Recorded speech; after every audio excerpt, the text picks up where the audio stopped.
मुफ्ती साहब, बदशगुनी पर जब हम गुफ्तगू कर रहे हैं तो बाज़ लोग जिन पर हम एतराज़ कर रहे हैं उनकी दुकान बंद हो जाती है।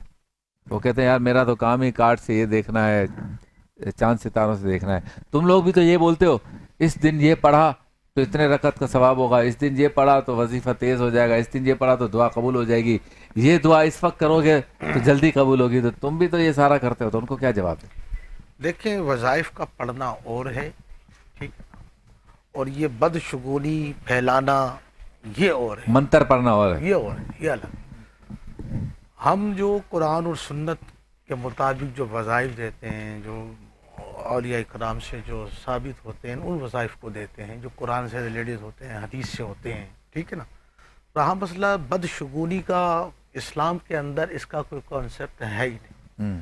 ये तो ज़माना जाहिलियत से था और आज तक कहीं ना कहीं पाया जाता और है, ख़त्म भी नहीं हो रहा, नहीं हो रहा है। हालांकि इसका कोई फ़ायदा भी नहीं इसलिए है। कि लोग जो है ना शॉर्टकट। बहुत ज़्यादा इसकी में पड़े हुए हैं, और ये समझ लीजिए कि इस तरह की बदशगुनी पाई जा रही है कि लोग ये नहीं सोचते, ही नहीं समझते। आज ये सोशल मीडिया का दौर है, लोगों के पास इल्म है, या नहीं कि लोग नहीं जानते।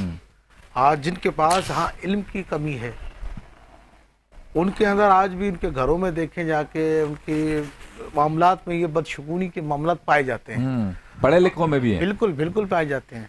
अच्छा, एक तो बदशगुनी, दूसरा वहम के शिकार हो जाते हैं। हाँ।